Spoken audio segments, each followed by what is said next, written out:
साल में जितनी तपस्या मैंने नहीं की होगी उससे ज्यादा तपस्या मेरी मां ने मुझे पालने में की होगी। मां ने ध्यान रखिए। क्या पाते हो तुम अपनी जिंदगी में? मां बाप के एहसान। बड़ा आश्चर्य होता है कि जिस मां ने 9 महीने तुम्हें कोख में रखा, बुढ़ापे में उसको कमरे में नहीं रख सकते हो तुम। ध्यान रखिए। जिस मां ने आंचल का दूध पिलाया, उस मां को मटके का पानी नहीं पिला सकते हो। जिस मां ने, विचार करिए, आज जो तुम बोल रहे हो, अरे बेकार है वो औलाद जो अपने बाप को चुप कहती हो। ध्यान रखिए। कैसी औलाद है? मां बाप कुछ बोलते हैं तो बच्चा कहता है आप चुप रहिए। अरे जीभ गल के गिर जाना चाहिए आपकी। मां बाप को कहते हो चुप रहिए। जिसने बोलना सिखाया, जब तुम पैदा हुए थे तुम्हें तो बोलना भी नहीं आता था। बताइए सबसे पहले बोलना किसने सिखाया था? इस मां बाप ने। और इसी दिन के लिए सिखाया था कि जब तू बोलना सीख जाए तो हमें कहना कि तुम चुप रहो। ध्यान रखिए। मान्यवर, मां बाप के एहसानों से मुक्त नहीं हो सकते कभी। जब तुम्हें चलते नहीं बनता था ना, किसने चलना सिखाया था? बताइए। उंगली पकड़ के किसने चलना सिखाया था? इस मां ने सिखाया था, इस पिता ने सिखाया था। ये तुम्हारे लिए घोड़ा बना था, तुम उसकी पीठ पर सवार हुए थे। कितना खुश होता था वो बाप जब तुम पहली बार चलना सीखे थे। चलते थे, गिर जाते थे, चलते थे, जैसे ही गिरने लगते थे पापा आकर पकड़ लिया करते थे। एक बात तो बता दो, युवाओं से मेरा निवेदन है, जब तुमसे चलते नहीं बनता था तो माँ बाप ने उंगली पकड़ी थी, और आज उनसे चलते नहीं बनता तो तुम उनका हाथ नहीं पकड़ सकते हो। तुम्हें उनका हाथ पकड़ने में शर्म आती है। तुम्हें गाड़ी में बिठा के मंदिर ले जाने में शर्म आती है। तुम्हें शर्म आती है अपने माँ बाप को सहारा देने में। वाह रे इंसान, विचार करिए। याद है तुम्हें जब बचपन में स्कूल जाते थे तो माँ क्या करती थी? तुम्हारे टिफिन में 2 रोटी रखती थी। बेटा पढ़ाई भी करना, भूख लगे तो ये रोटियां खा लेना। स्कूल में रहने के बाद भी माँ तुम्हारा ख्याल रखती थी। और जब स्कूल जाते थे तो माँ पिता 1 रुपया 2 रुपया तुम्हारी जेब में डाल दिया करता था।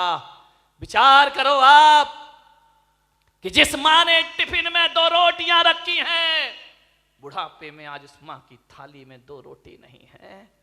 और जिस बाप ने जेब में पैसे डाले थे, आज वो बाप बिना पैसे के घर में जिंदगी जी रहा है।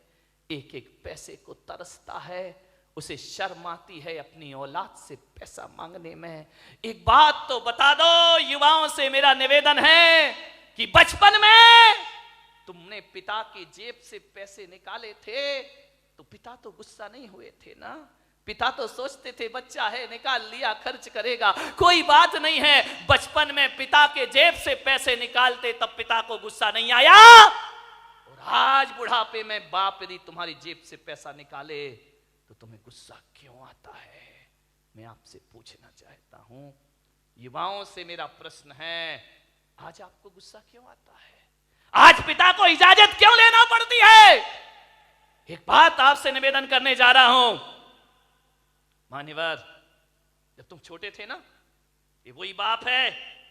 तुम्हारे घर में एक चिड़िया आती थी। तुम बचपन में छोटे में पूछते थे पापा ये क्या है? पापा कहते थे बेटा चिड़िया है। फिर थोड़ी देर बाद चिड़िया आती थी, पापा ये क्या है? बेटा ये चिड़िया है। फिर चिड़िया आई, पापा ये क्या है? तुमने 10 बार पूछा, बाप ने 10 बार बताया बेटा ये चिड़िया है। पापा को गुस्सा नहीं आया ना? और जब बुढ़ापे में एक बाप किसी बात को 2 बार पूछ लेता है तो आप कहते हो तुम्हें एक बार का समझ में नहीं आता है, बार बार पूछते रहते हो। कितनी बार समझाऊं तुमको? बताओ। तुमने 10 बार पूछा तो पापा ने गुस्सा नहीं किया। आज पापा ने 2 बार पूछ लिया तो तुमको गुस्सा आ गया। तुम कहते हो कि माँ बाप जिद करते हैं, बुढ़ापे में परेशान करते हैं। तुमने भी बहुत जिद की थी जब तुम अपने माँ बाप के साथ बाजार गए थे, खिलौने के लिए मचल गए थे। पापा यही खिलौना लूंगा, पापा के पास पैसे नहीं थे, पापा मुझे यही वाला चाहिए। सोचिए, आप विचार करिए, बाप के पास कुछ नहीं था, तुमने डिमांड की, तुमने जिद की। तुम भी तो सड़क पर मचल गए थे, बाजार में रोने लगे थे, तब पापा को गुस्सा नहीं आया। आज माँ बाप थोड़ी सी जिद कर ले तुमको गुस्सा आ जाता है। किस काम की जिंदगी है ये तुम्हारी? मान्यवर, विचार करिए, तुमने कितना परेशान किया है माँ बाप को। उस परेशानी का यदि 1% भी चुका सको तो माँ बाप खुशी से अपनी जिंदगी जी लेंगे। मेरे भाई, मैं आपसे निवेदन करता हूं, माँ बाप का सम्मान ना कर सको कोई बात नहीं है, ज्यादा उनका मान प्रतिष्ठा ना दे सको कोई बात नहीं, लेकिन मेरा आपसे आज एक निवेदन है, इज्जत ना दे सको कोई बात नहीं, मगर ऐसा तो करो कि माँ बाप इज्जत से उस घर में रह सके। ध्यान रखे, इतना तो कर सकते हो ना कि सम्मान की जिंदगी जी सके। वो क्या करते हम माँ बाप के लिए? स्वामी विवेकानंद बहुत बड़े संत हुए, अमेरिका गए, उन्होंने अपना भाषण दिया, प्रवचन दिया, मां पर बहुत अच्छा बोलते थे। वो कहते थे मां से अच्छा कुछ नहीं होता, मां से बड़ा कोई धर्म नहीं होता है, पिता से बड़ा कोई धर्म नहीं होता, कोई कर्तव्य नहीं होता हमारा। विवेकानंद से किसी जिज्ञासु ने पूछ लिया, आप मां की इतनी महिमा गाते हैं, मां में ऐसा क्या है? धरती पर आए हैं तो मां तो मिलेगी मिलेगी, इसमें कौन सा एहसान? और हर मां बाप पाल पोस के बड़ा करते हैं, कोई बड़ा काम नहीं कर दिया उन्होंने। धरती पर आओगे तो मां बाप तो मिलेंगे ही मिलेंगे। विवेकानंद ने कहा, यह प्रश्न कोई भारत का आदमी पूछ रहा है कि मां में ऐसा क्या है? स्वामी विवेकानंद ने उसे बुलाया कि इधर आओ। वो एक साफा बांधते थे, उन्होंने अपनी पगड़ी खोली, बोले इसे पकड़ो। उसने कहा स्वामी जी ये क्या है? बोले पकड़ो। उसने पकड़ा। स्वामी विवेकानंद ने कहा कि जाओ मेरी सभागृह के बाहर 1 किलो का पत्थर पड़ा है, उसे उठा के लाओ। बोले स्वामी जी मुझे प्रश्न का उत्तर चाहिए, ये पत्थर में से नहीं उठेगा। बोले देख, मां बाप के संदेह में उठा हुआ प्रश्न किसी पत्थर से कम नहीं हुआ करता है। पत्थर का जवाब स्वामी विवेकानंद नहीं देते, पत्थर का जवाब पत्थर ही दिया करता है। जाओ और पत्थर उठा के लाओ। वो पत्थर उठा के लाया। स्वामी जी ने कहा अपने पेट में बांध, और बांध करके पूरे नगर के 3 चक्कर लगा के आ। बोले ऐसा नहीं हो सकता। बोले क्यों नहीं हो सकता है? बोले मुझे उत्तर चाहिए। बोले उत्तर मैं नहीं दूंगा, उत्तर पत्थर देगा। मां बाप के खिलाफ उठा प्रश्न पत्थर है, उत्तर भी पत्थर ही देगा। जाओ। उसने बांधा पूरे परिक्रमा। बोले थोड़ी देर बांधा फिर छोड़ दिया। बोले मेरे से नहीं होगा ये। बोले क्यों? बोले स्वामी जी आप इतने बड़े विद्वान हैं, मनीषी हैं, ज्ञानी हैं, मैं पेट में पत्थर बांध के घूमूंगा तो लोग हंसेंगे, मेरा मजाक बनेंगे, मुझे अच्छा नहीं लगेगा, मुझे शर्म आती है। तो स्वामी विवेकानंद ने कहा उत्तर मिल गया। बोले ये कोई उत्तर है क्या? बोले यही उत्तर है। जब तुझे 1 किलो का पत्थर बांध के घूमने में शर्म आती है, बोल तेरी मां 9 महीने तुझे पेट में रखकर कैसे घूमी होगी, उसे शर्म नहीं आई होगी, और आज तुझे शर्म आई और तूने पत्थर फेंक दिया। अरे मूर्ख, यदि तेरी मां को शर्म आती हो तुझे कोख से निकाल कर फेंक देती तो आज मेरी सभा में प्रश्न पूछने की औकात तेरी नहीं होती। इस ध्यान रखिए, ये माँ बाप का उपकार हुआ करता, ये माँ बाप की बदौलत है। एक बात याद रखना मेरे भाई, आज तुम्हारे पास जितनी भी दौलत है वो माँ बाप की बदौलत है। ध्यान रखिए, माँ बाप नहीं होंगे तो कहां से डॉक्टर बन जाओगे, कहां से इंजीनियर बन जाओगे?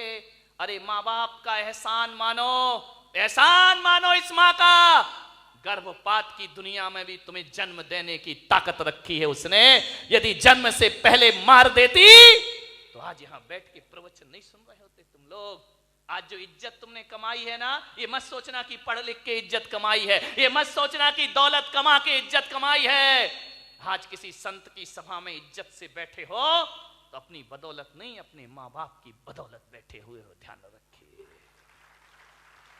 मेरा आपसे निवेदन है, यदि ये माँ तुम्हें जन्म देके किसी कचड़े घर में फेंक देती ना, जैसे आज बुढ़ापे में तुम उसे फेंक रहे हो, यदि बचपन में इस माँ ने फेंक दिया होता ना, तो ना तुम्हारी जात का पता चलता, ना तुम्हारे बाप का पता चलता और इस धरती पर नाजायज औलाद बनकर जीते रहते, कोई तुमसे शादी करने को तैयार नहीं होता। मेरे भाई, माँ बाप ने जिंदगी भर अपना चरित्र बचाया है, इस माँ ने अपने सतीत्व को बचाया है, उस पिता ने अपने चाल चलन को सुधारा है, तब जाकर तुम इस समाज में इज्जत की जिंदगी जी रहे हो। मेरे भाई ध्यान रखिए, ये इज्जत भी माँ बाप से मिली है, ये नाम भी माँ बाप से मिला है।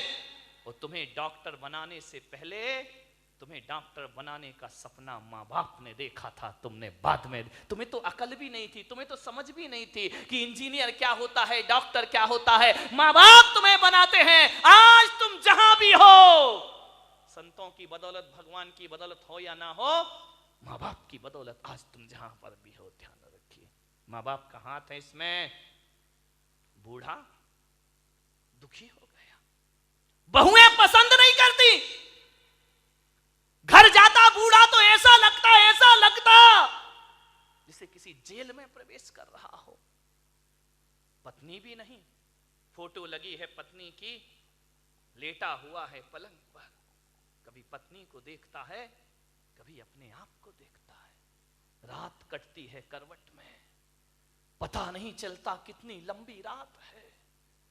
यूं तो अमावस 15 दिन में एक बार आती है, लेकिन उस बूढ़े की जिंदगी में तो अमावस ही अमावस थी, पूर्णिमा तो कभी आ ही नहीं पाई।